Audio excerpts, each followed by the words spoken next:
A visitor came to her in the space between waking and sleep. She had not rested in 11 months. Not truly. Not the deep, restorative unconsciousness that most people take for granted every single night. And what this visitor revealed to her, about sleep, about consciousness, about the hidden architecture of rest itself, will permanently alter the way you understand the hours you spend with your eyes closed. This is not a story about insomnia. This is a story about what sleep truly is, what it was always designed to be, and why the version of rest that most of humanity practices today is only a fraction of what was once possible, and what is still accessible, if you know how to look. The question that will haunt you by the time this story ends is simple. What if the 8 hours you spend asleep every night are not a loss of consciousness, but the most important work your soul does in this lifetime? If you want to discover the shocking truth about what happens when you sleep, what ancient civilizations understood that modern science has only begun to glimpse, and why the most powerful healing and transformation available to any human being happens not during your waking hours but in the dark, subscribe to this channel now and turn on notifications. And if you feel a deeper pull, if something in you already suspects that your dreams are not random, that your nighttime experiences carry meaning far beyond what any therapist or neuroscientist has yet explained, the guide waiting for you in the first pinned comment below this video was created for exactly that kind of person. It is called Returning to the Source, a guide to conscious rest and the inner world star. It is for those who are ready to stop sleeping unconsciously and start living completely. Because what I am about to share with you through the story of one woman's impossible journey will not just change how you sleep. It will change who you are when you wake up.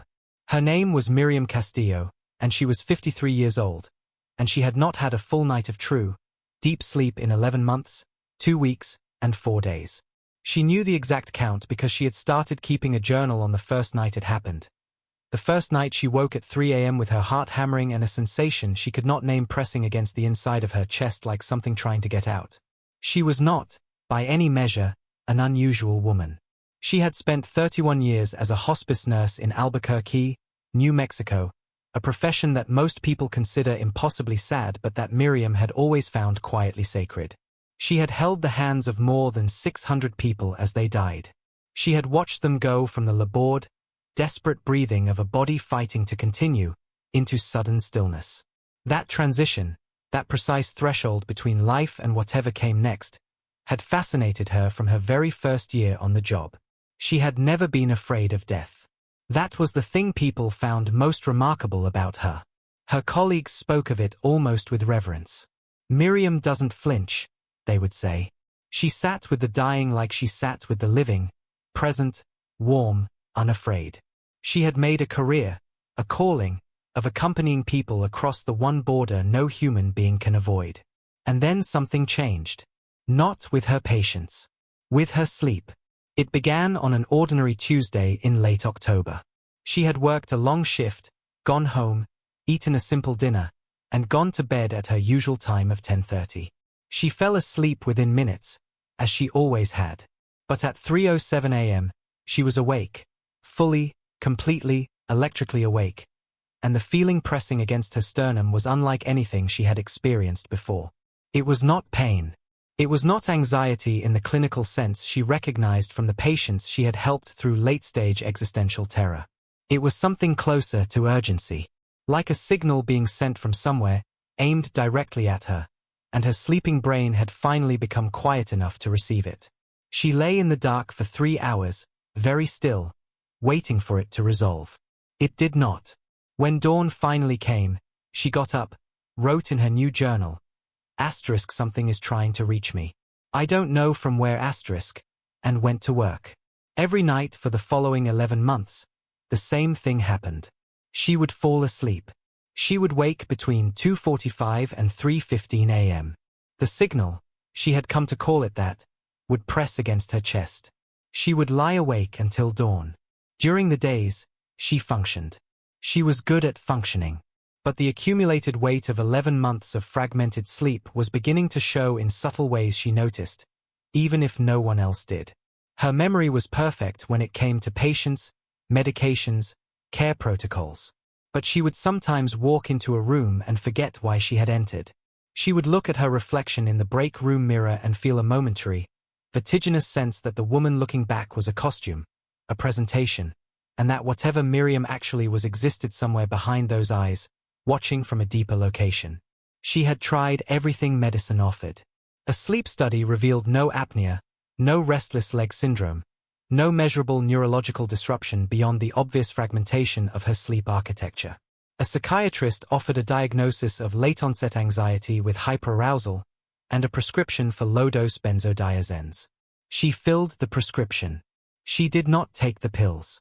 Instinctively, she knew they would only silence the signal, and she had the persistent, inexplicable sense that silencing it would be a mistake.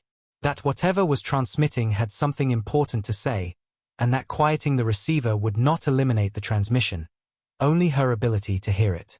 Her daughter Rosa, a practical and loving woman who lived 30 miles away, worried openly and often. Her few remaining close friends suggested everything from melatonin to weighted blankets to strict sleep hygiene protocols she had long since implemented. Her physician ran blood work. Everything was normal. The body of Miriam Castillo was, by every available measure, in excellent health. Only her sleep was broken, and only she knew that broken was the wrong word. Something was happening in that broken space. She just could not yet see what. On the night everything changed, it was a Saturday in September. Her daughter had visited for dinner, and they had eaten pozole and talked about ordinary things. Rosa's job, the news, a neighbor's new puppy. After Rosa left, Miriam washed the dishes, sat in her living room armchair with a cup of chamomile tea, and opened the television to a documentary about the science of dreams. She watched with the particular attention of someone who had lived inside a question for almost a year. The documentary was well made but ultimately unsatisfying. It spoke of REM cycles and memory consolidation, of the hippocampus replaying the events of the day for long-term storage, of the amygdala processing emotion, of the prefrontal cortex going offline to allow the bizarre narrative logic of dreams to operate unchecked. All of it was true. None of it was enough. She turned the television off, set down her cup, and sat in the sudden silence of her house. And the light appeared. Not from the television, which was dark. Not from any lamp she could see. From the corner of the room near the window, the same window where she had looked out at the desert sky so many sleepless mornings, a pale, silver-blue luminescence gathered itself. Not dramatic. Not blinding. More like bioluminescence, the way certain deep-sea creatures glow from within. Steady, self-contained, impossibly calm. And within the light, a shape assembled itself. Miriam, who had spent 31 years watching people die without flinching, felt her heartbeat spike and then, with extraordinary speed, return to a baseline of unusual steadiness. Because the figure that stood in the silver light was not frightening. It was the opposite of frightening. It carried, in the very way it existed in space, the same quality she had sensed in certain dying patients in their final hours, a profound, unhurried, absolute peace. The figure was tall and slender, proportions slightly different from any human she had ever seen, the skull a little larger, the eyes considerably larger and very dark, the skin a pale gray that seemed almost luminous in its own right. Classic, in the way a concept is classic, as if this was what the idea of a visitor from elsewhere looked like before Hollywood got involved and added the cheap theatrics. Miriam said nothing. She sat very still and waited, in the way she had learned to wait at bedsides, for what wanted to be said. The voice came not through her ears but through some other faculty, a direct knowing, as if the meaning simply arrived in her mind, translated already into language her consciousness could hold. And it said, "Miriam Castillo, you have been awake for 11 months, 2 weeks, and 4 days. You have been waiting for something to speak. We are sorry it took this long. You were not quite ready until now." She felt the truth of this land in her chest, in exactly the place where the signal had pressed every night for almost a year. And she said, aloud, in a voice that surprised her with its steadiness, "Who are you? And what have you been trying to tell me?" The visitor replied in that same direct, translucent manner, meaning arriving without the intermediary of sound, fully formed, carrying emotional texture along with information. "I am an observer. I come from a civilization that has studied yours for a very long time. And I appeared to you because you are ready to understand something that most humans are not yet prepared to receive. You have spent your entire adult life watching people cross the threshold between waking and whatever lies beyond. You have accumulated, through thousands of hours of attendance at that border, an intuitive knowledge of what sleep and death share. And what they share is everything important. Miriam felt the truth of this in a place below thought. She had always known, not intellectually, but in the body knowledge that nurses develop through years of proximity to the extreme edges of human experience, that sleep and death were not opposites. That they were, in some fundamental sense, the same territory entered by different doors. "Tell me," she said. "Tell me what sleep actually is." The visitor moved, not walked, exactly, but shifted in space with the smooth economy of something that did not need to navigate gravity the way she did, and came closer. And what followed was not a lecture but an experience. Information arriving through multiple channels simultaneously, visual and felt and known. The way a piece of music carries melody and harmony and rhythm all at once. "Sleep, asterisk," the visitor began. Asterisk is not what your science believes it to be. Your neuroscientists have mapped it with admirable precision at the level of the brain. They have charted its stages, measured its chemistry, catalogued its disruptions. But they have made the same mistake all of your sciences tend to make.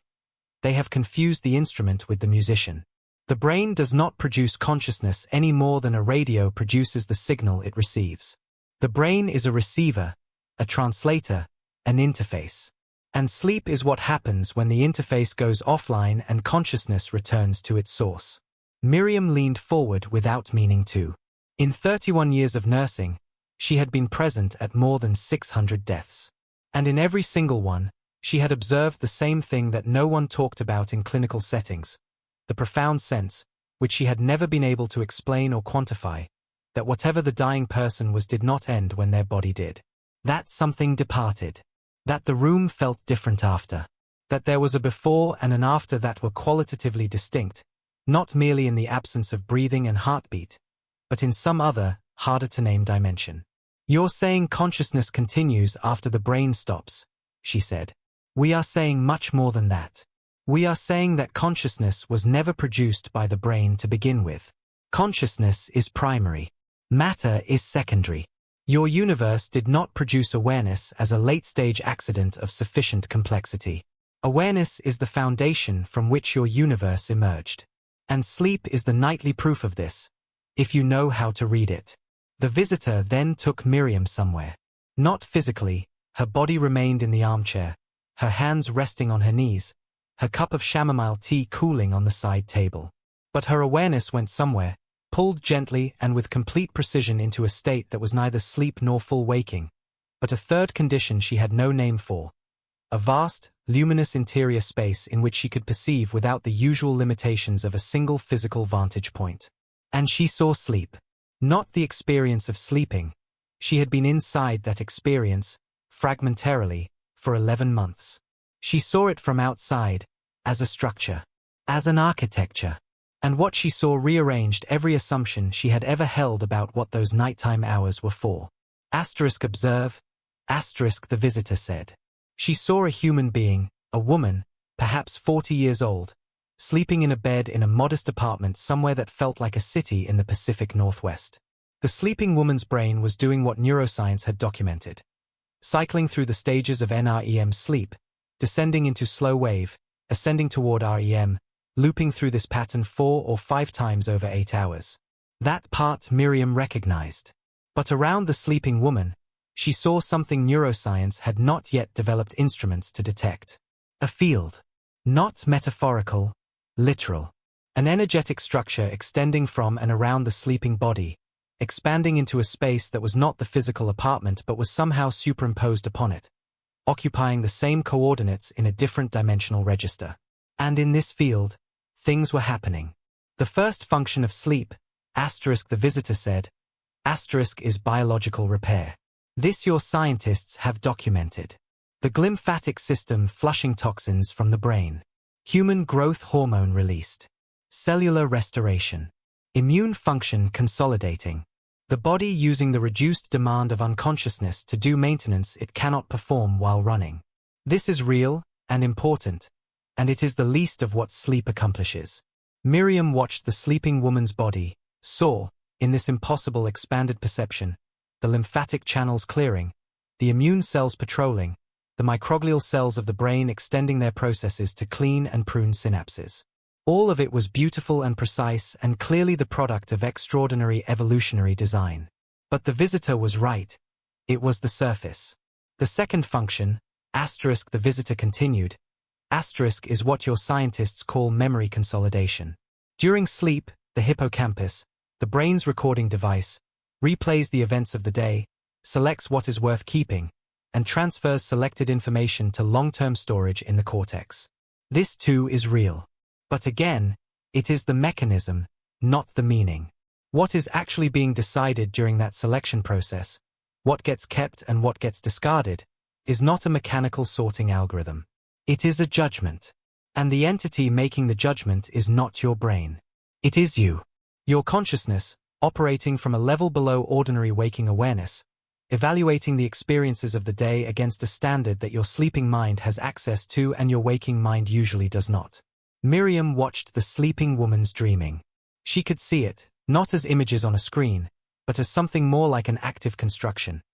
The woman's consciousness assembling scenarios, running simulations, working through unresolved emotional material with a focus and intensity that the waking mind, distracted by the endless demands of daily life, could never sustain. The sleeping woman was not passively experiencing random neural firing. She was working, actively, purposefully, with concentrated intention, unaware of it in the way that the body is unaware of digesting its food, but no less real for that. The third function, the visitor said, is the one that no instrument your civilization has yet built can measure. Because it does not occur in the brain, or even in the energy field around the body. It occurs in the consciousness itself, in the space between what you are during the day and what you are when the day falls away. During sleep, consciousness leaves the body. Miriam felt this land not as a surprise but as a confirmation. She had always known it. She had known it watching dying patients, the way the breathing would change, become rhythmic and slow another, as if the person had partially departed before the body finally followed. She had known it in the rare moments of her own deep sleep before this year of fragmentation, when she had sometimes woken with the absolute certainty that she had been somewhere real, somewhere that made the bedroom around her seem like the dream by comparison. Where does it go? She asked. That depends, the visitor said, on the individual. On what you might call the maturity of their consciousness. On what they carry, resolved, unresolved, released, or clutched. On what they are ready for. And the vision expanded. Miriam saw multiple sleeping human beings simultaneously, not voyeuristically, not invasively, but with the clean observational clarity of someone watching from a great enough distance that the particulars were secondary to the pattern. She saw that sleeping consciousness moved through territories. Not randomly. With purpose, however unconscious.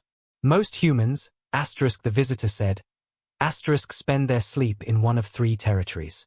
The first is what you might call the processing layer, the region closest to ordinary waking experience, where the day's events are worked through, where unresolved emotion finds temporary expression, where the basic maintenance of psychological equilibrium is performed. This is where most dreaming, as humans understand it, occurs. Dreams here are often bizarre, fragmented, emotionally charged, and directly referential to waking concerns. They are real experiences, not in the physical sense, but in the sense that the emotions felt are genuine and the insights occasionally crystallizing from them are valid. But they are not, by the standards of what sleep can be, deep. Miriam saw sleeping people in this first territory. Their dreams like elaborate, slightly surreal films, populated by transformed versions of people they knew, playing out scenarios that were clearly attempts to process, to resolve, to rehearse, to release. She recognized the quality. She had heard thousands of these dreams described in the drowsy moments when patients half woke and half reported where they had been. The second territory, the visitor continued, is what we might call the restoration layer. Deeper than ordinary dreaming. Here, the conscious self dissolves into a field of luminous, wordless awareness. No narrative. No imagery, necessarily. A vast, quiet intelligence that holds the sleeping consciousness without agenda and repairs not just the body but the deeper energetic structure. what you might call the soul, or the subtle body, or simply the non-physical architecture of a human being. The traumas of a lifetime. The contractions of fear, of grief, of shame. In this territory, in genuine deep rest, these slowly and naturally release. This is why grief that seems unbearable in the daytime sometimes becomes manageable, somehow, after a full night's sleep. This is why great creative insight so often arrives in the morning, not from the dream, but from the dissolution of the thinker that occurs in deep rest. The insight was always there. The thinking self that was blocking it temporarily withdrew. She watched the sleeping people in this second territory and saw something extraordinary. She could see their energy fields, the subtle luminous structures that surrounded every physical body, and she could see them shifting, rearranging, releasing densities that she immediately recognized, with her nurse's eye, as the physical correlates of chronic pain and illness. People sleeping deeply, truly deeply, in this second layer, were healing at a rate that no waking medical intervention could match. Why don't more people reach this level? She asked, though she suspected the answer. Because the mind will not let them. The processing layer, the first territory, is necessary, and many people have so much unprocessed material, so much accumulated fear and grief and unresolved experience, that they exhaust the entire duration of sleep in the first layer without ever descending into the second. And so they wake feeling rested enough to function, but not restored. And the deficit accumulates. Over years. Over decades. The deep healing that the second territory provides never occurs, and the consequences appear as chronic illness, as emotional brittleness, as the felt sense that one is always slightly depleted, always running just below full. Miriam thought of the patients she had watched die exhausted. The ones who had spent their lives busy, productive, functional, and who arrived at death's threshold looking worn in a way that had nothing to do with their specific diagnosis. As if the body were simply spent, emptied by decades of insufficient restoration. She had always sensed that something beyond the physical was running low in those patients. Now she understood what it was. And the third territory, she asked. The visitor's response carried, somehow, a quality of reverence. The third territory, asterisk it said, asterisk is what ancient traditions meant when they spoke of deep dreamless sleep as a kind of union with the divine. Not metaphor. Literal contact with the source from which consciousness emerges. In the deepest layer of true sleep, the individual self, the particular, named, historically continuous person, temporarily dissolves. And what remains is pure awareness. Awareness without content. The ground of being itself. This is the state that mystics and meditators spend years of dedicated practice attempting to access consciously. But every human being, every single one, without exception, enters this state every night. They simply do not remember it, because memory requires the re-establishment of the individual self in order to record the experience, and the individual self is precisely what was temporarily absent. In this third territory, you do not experience rest. You are rest. You do not approach the source. You return to it. And when you return to the body and the particular self reconstitutes itself, you carry something back, not as memory, but as restoration. As renewed capacity. As the feeling, on waking from genuinely deep sleep, that you are somehow more than you were when you closed your eyes. Miriam absorbed this in silence for a long moment. And then she asked the question that had underlain her entire 11 months of fragmented sleep. The question she had not known she was circling. What happened? To sleep as it was meant to be? Because what you're describing, I don't think most people experience this. I don't think I have. Not for a very long time. What went wrong? The visitor did not rush to answer. When the answer came, it carried the particular gravity of something that was true but painful. Nothing went wrong in the sense of an accident or failure. What changed? It changed gradually, and the change was inseparable from changes in human society that also produced many genuine benefits. But the cost was real, and it is only now beginning to be counted. Humans evolved in conditions of darkness. Before artificial light, the night was genuinely dark, not merely dim but profoundly, envelopingly dark. And that darkness was not only an absence of light. It was a signal, a biological instruction. The human nervous system was designed to receive that signal and respond to it. melatonin production rising, cortisol falling, core body temperature declining, the brain beginning the long transition from the alert, vigilant, stimulus processing mode of daytime into the open, receptive, deeply inward mode of genuine rest. This transition took time. And crucially, it required the removal of stimulation, sensory, emotional, and cognitive. Humans who lived before artificial light experienced, every evening, a long natural twilight period in which the pace of activity slowed, social interaction simplified, temperature cooled, darkness gathered. The nervous system had hours in which to make its transition. By the time a person lay down to sleep, they were already deeply prepared. Already partially in the first territory. The descent into the second and third layers of sleep was swift and reliable, because the preparation had been complete. What happens now? Miriam felt the rhetorical edge of this and stayed silent. Now, the artificial light of screens, which precisely mimics daylight, which sends to the nervous system the biological signal that it is still midday and no transition is needed, is often the last stimulus a human being receives before attempting to sleep. And before that, hours of rapid emotional and cognitive stimulation. News feeds designed by algorithms to maximize engagement by triggering fear and outrage. Social platforms whose architecture is built to make withdrawal feel dangerous. Entertainment products crafted with deliberate psychological techniques to prevent the viewer from choosing to stop. The modern human lies down to sleep with a nervous system that is in exactly the wrong state. Highly activated, cortisol elevated, emotionally agitated, cognitively flooded, and attempts to transition from this state directly into unconsciousness. What happens is the same thing that happens when you attempt to go from sprinting to standing still in a single step. Stumbling, instability, a prolonged and inefficient transition. The processing layer of sleep absorbs an enormous volume of stimulus from a day that has produced far more than the system was designed to handle. The descent to the second territory is delayed and partial. The third territory, genuine union with the source, is rarely reached. And the accumulated deficit, over years, begins to show. Did they know this? Miriam asked. The ancient civilizations? Did they understand what sleep was? The visitor's answer carried warmth. More than understood. They built their entire cultures around it. And the vision shifted, the way it had shifted before, a transportation of awareness across time rather than space, so that Miriam found herself perceiving not her armchair in Albuquerque but a world that felt simultaneously very far away and very familiar. She was looking at ancient Egypt.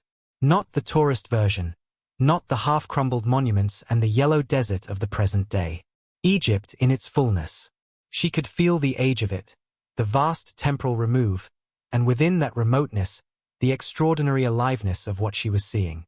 The Egyptians, the visitor said, understood that the human being was not a single entity but a layered one. They had names for these layers. The Ib, the heart, the seat of moral and emotional intelligence. The Ren, the true name, the vibrational signature of the individual soul.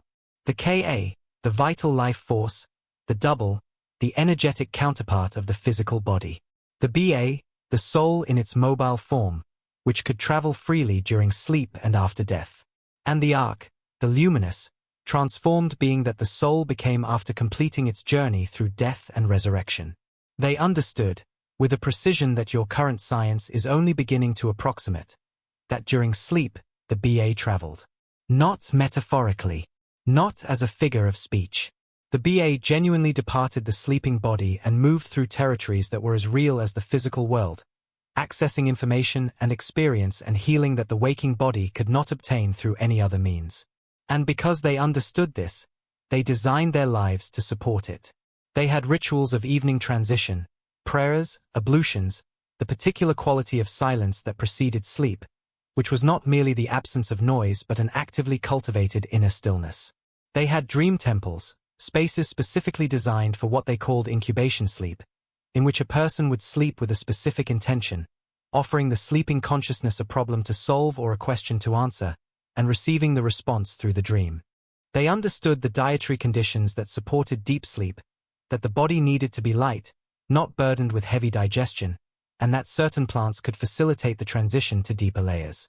They understood the architectural conditions, that sleeping in certain spaces, aligned in certain orientations, within structures built to specific geometric specifications, could amplify the depth and restorative power of sleep. The healing temples of ancient Greece followed this same knowledge, Asclepius, where the sick came to sleep in the presence of the god of healing, and to receive through their dreams the specific instruction for their restoration. Miriam thought of her own hospice work, of the patients who received, in dreams, messages from people who had already died, of the patients who came to some acceptance of their own death through a dream that she, their nurse, could never have facilitated through words alone, of the ones who woke from sleep, sometimes, having clearly been somewhere that had rearranged them at a fundamental level, not improved their prognosis, necessarily, but changed something inside them that was more important than the prognosis. And this knowledge was lost, she said. It was not a question. Not lost, * the visitor said. * suppressed. Marginalized. Reduced. The materialist framework that came to dominate Western intellectual culture after the Enlightenment, which has produced genuine wonders and genuine benefits that we do not discount, contains within it a fundamental assumption that is wrong, and the wrongness of this assumption has had consequences in every domain of human experience. The assumption is that consciousness is produced by the brain. That matter came first and awareness emerged from it as a late-stage complexity. And if you accept this assumption, then sleep can only be a biological function. It can only be about the brain maintaining the brain. The possibility that sleep is a portal, that the consciousness which seems to belong to the body is in fact primary, and temporarily returns to its source during sleep, is simply not visible from within this framework, because the framework excludes it by definition. So the traditions that preserved this knowledge were categorized as superstition, myth, primitive religion. The dream temples were called impressive architecture. The practices of sleep incubation were called interesting historical curiosities. And the direct, lived knowledge of what sleep was and could be, passed down through lineages of practitioners who maintained it through direct experience, not theory, was slowly dismembered, as the people who held it were converted, colonized, educated out of their frameworks of understanding. Tell me the mechanism, Miriam said. She was a nurse. She needed specifics. Not the mythology, the actual mechanism. What is happening, physiologically and otherwise, during deep sleep? The visitor seemed to recognize and appreciate this.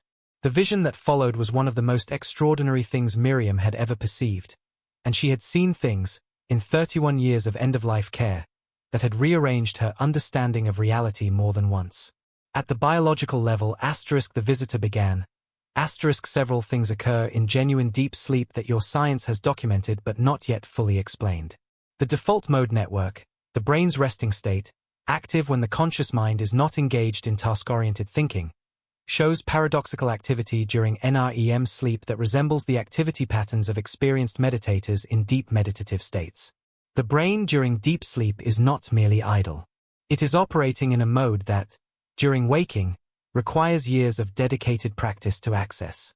The pineal gland, the visitor continued, which your scientists call a vestigial organ of uncertain function, a relic from evolutionary stages when it was a photoreceptor, is, in fact, one of the most important glands in the human body. During deep sleep, when the body is horizontal and the visual cortex is disengaged from processing external light, the pineal gland produces substances that your pharmacologists have identified under the name of DMT, dimethyltryptamine, in quantities that under waking conditions would produce the most profound alteration of consciousness available to any human being. These substances, released nightly in the deepest stages of sleep, are the biological mechanism through which the human consciousness interfaces with levels of reality that are not accessible through ordinary waking perception. Miriam's medical mind turned this over. She knew dimethyltryptamine. She had read research. She knew it was found in the human brain, in trace amounts that most researchers had dismissed as metabolic byproducts. The idea that the sleeping brain flooded itself with this substance nightly, and that this flood was the mechanism of the deepest, most restorative experiences of genuine sleep, landed in her with the particular force of a thing she had somehow always known without knowing it consciously.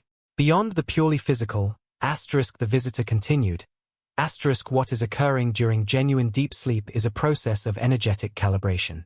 The human being is not only a physical body. It maintains a coherent energetic structure, what your various traditions have called the aura, the subtle body, the light body, the electromagnetic field of the heart.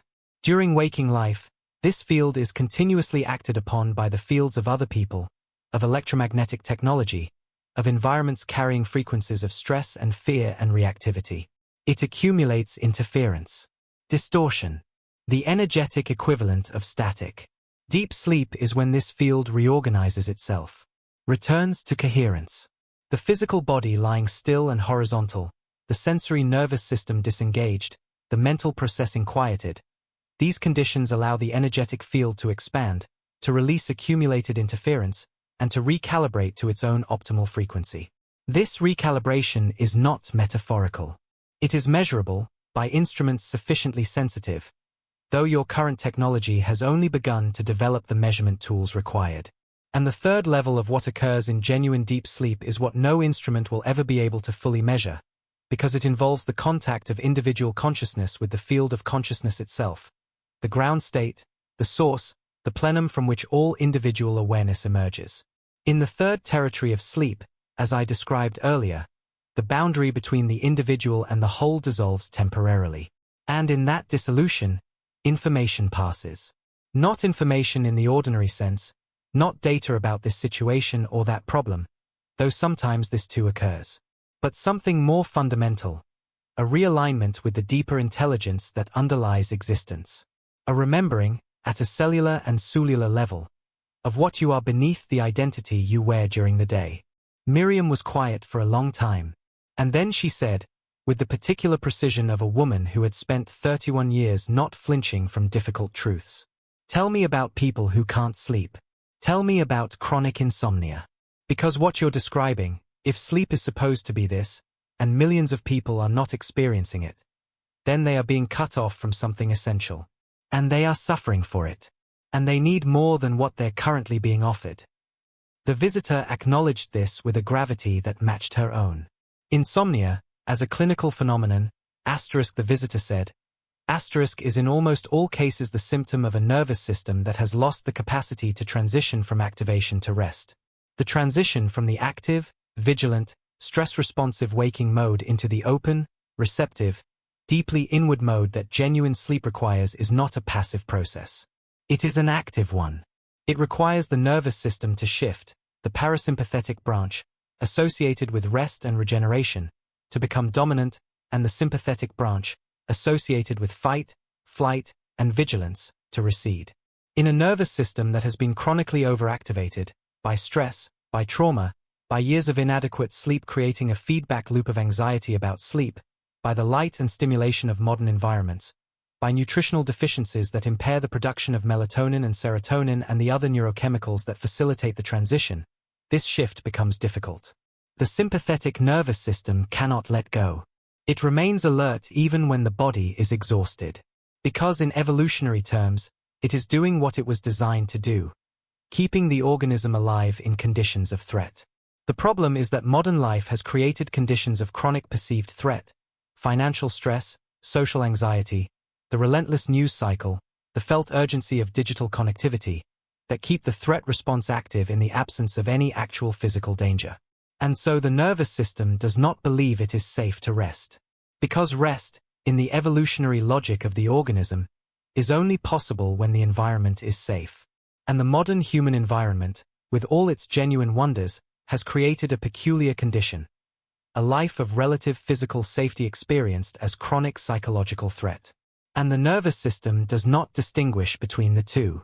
So the treatment of insomnia, Miriam said, with the slightly skeptical precision she applied to all treatment protocols, which is primarily pharmacological, sleeping pills, sedatives, the medications I refused, is addressing the symptom while leaving the root cause completely untouched. Precisely, the visitor said. The medications produce unconsciousness. They do not produce sleep. The distinction is crucial.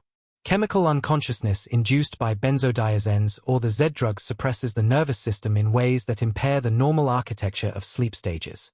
Deep NREM sleep, the stage associated with the deepest restoration, is often significantly reduced by these medications. The person is rendered unconscious, and they may remain unconscious for the desired number of hours, but the biological and energetic work that genuine deep sleep accomplishes is not occurring, or is occurring at greatly reduced capacity. And the person wakes feeling, despite having slept, not truly rested. Because they haven't been. Not in any of the ways that matter most. Miriam thought of the patients she had cared for in the final stages of life who were heavily medicated. Who slept, by all appearances, for many hours, but who on waking were not refreshed, were not peaceful, were not coming back from somewhere restorative. Who sometimes, in the quiet hours of the early morning, would grip her hand and tell her they were afraid of what waited for them in the dark when they closed their eyes. She had always sensed that medicated sleep and genuine sleep were not the same thing. Now she understood the mechanism of that difference. Why me? Miriam asked. The question she had deferred until she understood enough to ask it properly. Why 11 months of waking at 3 a.m.? Why was I chosen for this? The visitor's response carried something that felt very close to what she had felt in the best moments of her nursing career. Not pity, not condescension, but the genuine recognition of one consciousness by another. You were not chosen arbitrarily. You were ready in a way that accumulated, gradually, over 3 decades, through the specific nature of your work. A nurse who spends 30 years accompanying the dying develops, through proximity to that threshold, an experimental knowledge of what lies beyond it. Not theoretical knowledge. Not belief. Something closer to a direct perception, incomplete, but real, of the territory that sleep and death share. You know, in your body, that consciousness continues. You know it because you have been present at too many deaths to dismiss the evidence of your own senses. The quality of the room before and after someone dies. The reports, consistent across cultures and histories and individuals with nothing in common except proximity to death, of loved ones appearing at the moment of passing. The spontaneous peace that sometimes settles over a dying person in the last hours, that is categorically different from sedation and that you, as their nurse, have always recognized as contact with something outside ordinary experience. You were waking at 3 a.m. because 3 a.m. is, for the human nervous system organized around a natural circadian rhythm, the deepest point of the night. The point at which the barrier between ordinary consciousness and the deeper territories of sleep is at its thinnest. And a signal was being sent, and you were the receiver, and you had been prepared, through 30 years of proximity to the border, to receive it. The only missing element was the final preparation. 11 months of waking into that thinned border, again and again, until the accumulated experience of standing at that threshold had completed some necessary internal process. And that process, Miriam said slowly, was my own letting go. The visitor waited. I've spent 30 years helping other people die.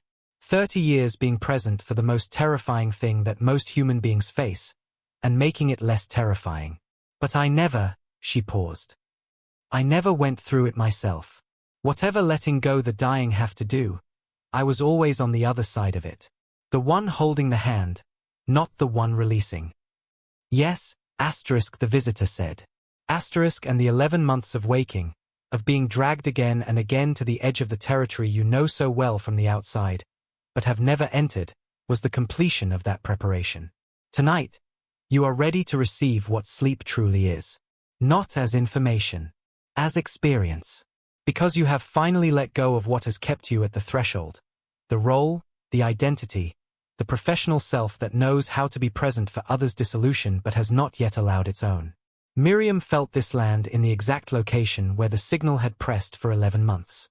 And what she felt was not fear or resistance. What she felt was the particular bodily relief of a truth that has finally been spoken aloud. Show me, she said. Take me there. Show me what genuine sleep is. What I've been missing. What all of us are missing. The visitor did not approach, as the alien in the stories she distantly remembered from childhood had always approached, with a touch to the forehead, a sudden transportation. It was quieter than that. More interior. Close your eyes, it said. Not in the way you close your eyes for sleep. Not in anticipation of a transition you have learned to be anxious about. Simply close them. And let whatever is here in the room, let it hold you. She closed her eyes. And the room disappeared. Not dramatically. Gently. The way the shore disappears when you stop swimming and let yourself float on your back. not gone, but no longer the relevant coordinate. What Miriam entered was not darkness. It was luminous, but not with light in the visual sense. It was luminous in the way that certain silences are luminous, full rather than empty, present rather than absent. She was aware of herself, of the particular texture of Miriamness that she carried, but lightly, like a name written in water. And the territory opened. She saw, perceived, understood, simultaneously, the full architecture of genuine rest. She experienced the first layer, the processing layer, from inside it this time, and she felt how much lighter it was when you arrived at it with a nervous system that was genuinely prepared, genuinely safe, genuinely ready. The emotional material that wanted to move, moved swiftly, without the desperate clinging of a mind that was afraid of what lay beneath it. She descended into the second layer. And what happened there was precisely what the visitor had described and what she had not been able to fully imagine until she felt it. A vast, patient field of intelligence that received her without judgment, that took the accumulated weight of 31 years of accompanying death, not just the professional weight, but the private, unacknowledged weight of every hand she had held, every family she had comforted, every death she had been present for while suppressing her own terror and her own grief and her own questions, and began, quietly and with extraordinary efficiency, to restore what had been depleted. She cried. Not as an expression of sadness. The emotion she was experiencing was not sadness. It was the specific relief of something that has been held for too long finally being set down. She cried the way a person cries when they finally hear music they have been trying to remember for years. Recognition. Release. Return. And then the third layer. She could not describe this afterward, not in the telling of it to others, not in the journal she continued to keep, not in the book she eventually wrote, not in the interviews she gave or the workshops she led or any of the thousands of conversations she had about sleep and consciousness and death over the remaining years of her life. She could not describe it because describing requires distance, and in the third territory of sleep there was no distance. There was no Miriam separate from the thing she was experiencing. There was no experience. There was only this awareness that had always been present, behind and beneath every particular experience of her life, behind every bedside, every death, every moment of the ordinary hours, the unchanging, unfrightened, perfectly awake ground from which everything emerged and to which everything returned. She was not asleep. She was sleep itself. And when she returned, when the particular, named, historical Miriam Castillo reconstituted itself from the luminous ground and opened her eyes in the armchair in Albuquerque, she understood, finally, what she had spent 31 years watching the dying discover at the end. That there was nothing to fear. Not because death was pleasant or comfortable or anything other than what it was, but because the consciousness that feared being lost was not the thing that was actually happening. The consciousness that feared was temporary. What was actually happening, underneath the temporary, what sleep revealed and death revealed and every moment of genuine stillness revealed, was permanent and at rest and completely undisturbed. The visitor remained, though its form had grown less distinct, more present in the room as a quality of attention than as a defined visual phenomenon. And it said, "Before I go, I want to give you something you can share. Not theory, practical truth. Because what happens in this room tonight should not remain in this room. The first teaching, sleep requires preparation. Not ritual in the superstitious sense, but genuine nervous system preparation. The 2 hours before sleep determine the depth of sleep more than almost any other variable. Not the mattress or the pillow or the room temperature, though these matter. The 2 hours before sleep determine whether the nervous system arrives at the threshold in a state from which the transition to genuine rest is possible. Heat and then cooling of the body. Darkness that is genuine, not approximate. The removal of all stimulation that triggers the threat response. Not entertainment. Presence. Sitting with the quiet. Allowing the day to settle. The second teaching, sleep is directional. You cannot force it, but you can invite it. The way you cross the threshold into sleep, the internal orientation you carry into unconsciousness, shapes what occurs there. An intention set at the boundary of sleep, a question, a request for clarity, an offering of the day's unresolved material to the deeper intelligence that operates during rest, is not magical thinking. It is practical cooperation with a process that is already occurring, a way of working with the mechanism rather than being merely subject to it. The third teaching: dreams are not noise. They are communication. Not every dream carries important meaning. Much dreaming is simply the processing layer doing its work. But in the midst of ordinary dreaming, genuine communication occurs. Souls who have died and wish to reach you. Aspects of your own deeper self that cannot get through the noise of the waking day. Occasional direct contact with the larger intelligence that underlies existence. These communications come in images, in metaphors, in emotional tones, in the felt sense of presence. They are real. Write them down. Not because every image requires a Jungian interpretation, but because the act of attending to what arrives from the sleeping mind trains it to deliver what is most needed. The fourth teaching: the quality of sleep is a measure of the quality of your relationship with your own being. A person who is chronically anxious about sleep has, at a deeper level, a fear of losing the self, the belief that consciousness is identical with the waking ego, and that releasing the waking ego is a kind of death. The healing of insomnia, when it is genuine and lasting, is never merely a matter of sleep hygiene. It is always, to some degree, a spiritual development. The gradual discovery that the self you fear losing in sleep is not the self you actually are. That there is something present and aware that remains continuous through waking, dreaming, and deep dreamless sleep. That this something is what you actually are. And that this something has nothing to fear from the dark. The fifth teaching: the dying know what sleepers have forgotten.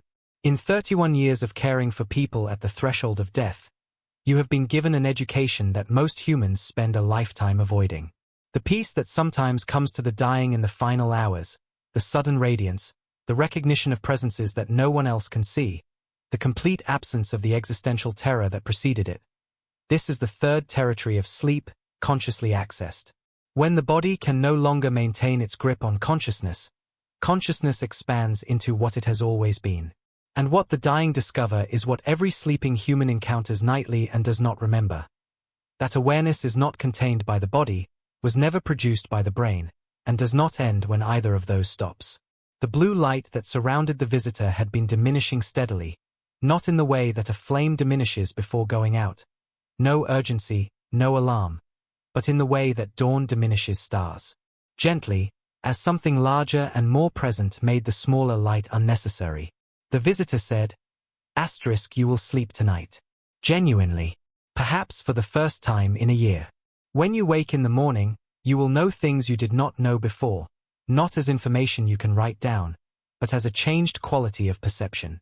Colors will be slightly more present. Sounds will carry a little more dimension.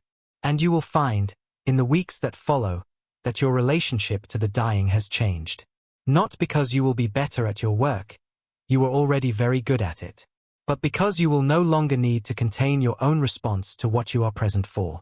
You will no longer be holding back, at the threshold, because you no longer need to asterisk. "Will you come back?" she asked. "I will not need to." What you needed from an outside source was only the permission to know what you already knew. That permission is given. The rest is yours. And when you teach, because you will teach, Miriam, as surely as you have always tended, teach what you know from experience. Not theory. Not mythology. Your 31 years of accompanying the dying is the most relevant credential you could have for what you are going to share. Because what you are going to say about sleep, about its depth and its function and its relationship to the larger territory that death opens permanently, will be received not as abstract spirituality but as the hard-won knowledge of a woman who has stood at the border more times than most humans can imagine, and who has never flinched. The light completed its dissolution. The room was dark and quiet and entirely ordinary. The chamomile tea on the side table had gone cold. The clock on the wall read 4:23 a.m. Miriam sat for a moment in the ordinary dark. And then, for the first time in 11 months, 2 weeks, and 4 days, she felt sleep approaching, not as the distant, mocking promise it had become, but as the thing the visitor had described. A threshold, an invitation, a doorway into the territory that her own 31 years of work had been preparing her, in ways she had not fully understood, to understand. She stood up, set the cold tea in the sink, walked to her bedroom, lay down in the dark, and slept. She woke at 9 in the morning. 5 hours and 37 minutes, not a long sleep by most measures, but of a quality so different from anything she had experienced in the previous year that she lay for several minutes after waking simply attending to the quality of her own consciousness. It was as if someone had cleaned a window she had not known was dirty. The light was more itself. The sounds from outside, birds, a distant car, carried their textures more fully. She was aware of her body as something inhabited rather than worn. She made coffee, sat at the kitchen table, opened her journal to a new page and wrote for 2 hours without stopping. Not a transcription of the night's experience. She quickly discovered that the experience resisted direct transcription in the way that the most important experiences always do. What she wrote was something else, a distillation. The 5 teachings the visitor had given, translated through her own understanding, her own 31 years of particular knowledge. The beginning of what she would eventually have to say. The following weeks were strange. She returned to work and found that what the visitor had predicted was accurate. She was different at the bedsides of the dying. Not in any way that was visible from outside. She was still the same careful, warm, unafraid presence she had always been. But the containment was gone. The slight, necessary professional distance she had always maintained between her own experience and that of her patients, the membrane that had allowed her to be present for 600 deaths without breaking down, she discovered she no longer needed it. Because the thing that the membrane had been protecting against, the deep, personal encounter with the reality of what death was, she had now encountered directly. She had visited the territory herself. She knew it was not what people feared. She stopped waking at 3 a.m. Not immediately, not all at once. But over the following weeks, the pattern dissolved. She began to sleep with a depth and continuity she had not known since childhood. And with that sleep came a series of experiences in the third territory that she slowly, carefully, began to learn to remember. She dreamed of her patients, not anxiously, not with the burden of unprocessed grief, but with the particular quality of a reunion between people who are meeting in a space they both know and where the ordinary rules of identity and time do not apply. She did not interpret these dreams as evidence for life after death in any doctrinal or theological sense. She held them as she held all the evidence her 31 years had accumulated, with the open-handed rigor of a scientist who refuses to deny what the evidence shows, even when the evidence points somewhere the current paradigm cannot accommodate. 6 months after the visit, a colleague who had noticed the change in her asked what had happened. Miriam tried several times to answer and found that the true answer was not available in the professional register she and her colleague usually inhabited. So instead she said, "I stopped being afraid of what I've been watching happen for 30 years. And I started sleeping." Her colleague, who was also an excellent nurse and a quietly observant person, looked at her for a long moment and then said, "I want to know how you did that." That was the beginning. The conversation that followed led to another, and another. Miriam found herself, with increasing frequency, in the position the visitor had named. A witness, a bridge, a person whose particular combination of professional experience and personal transformation had produced something that other people, not all people, but the ones who were ready, needed. She began, tentatively and without much sense of destination, to write. Not about sleep in a clinical sense, though the clinical knowledge informed everything. About what sleep was.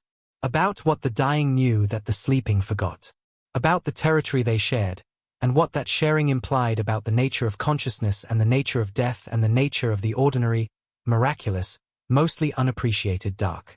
And now, at this point in the story, I want to speak directly to you.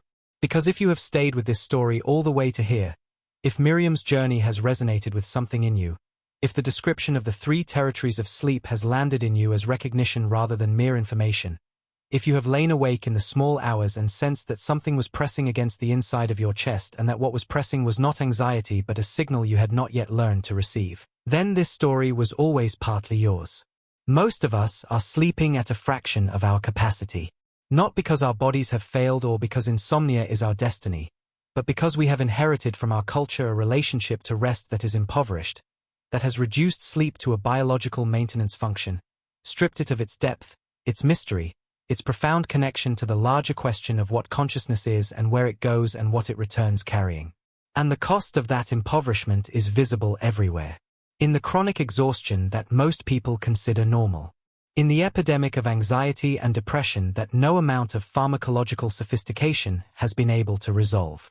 In the felt sense, which so many people carry, of running perpetually below full, of being, despite all the productivity and achievement and busy engagement with life, somehow not quite replenished. Not quite themselves. Not quite whole. What sleep wants to give us, what it has always wanted to give us, what it was designed to give us, is not just the restoration of the body. It is contact with the source. Nightly return to the ground from which we emerge each morning, carrying something forward that we cannot name but can feel. A renewed capacity, a recovered perspective, the quiet certainty that whatever happened yesterday, whatever will happen tomorrow, there is something in us that is larger than both, and it has been resting, and it is ready.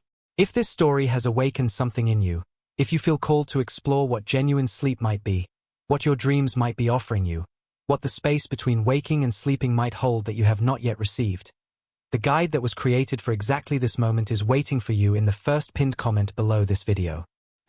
Returning to the source. A guide to conscious rest and the inner world is for people who are ready to stop treating sleep as unconsciousness and start treating it as the most important journey they take every day. Subscribe to this channel. Turn on the bell. Every week, we share stories that go beyond the ordinary surfaces of things. Stories that carry, for those who are ready to receive them, something worth receiving. And leave a comment. Tell us, have you ever woken from a dream with the certainty that you had been somewhere real? Have you ever been with someone who was dying and sensed something in the room that you could not explain? Have you ever lain in the dark at 3 a.m. and felt that something was trying to reach you? You are not alone in that. And you are not crazy. You are standing at a threshold that has always been there, waiting for you to be ready. Until the next story.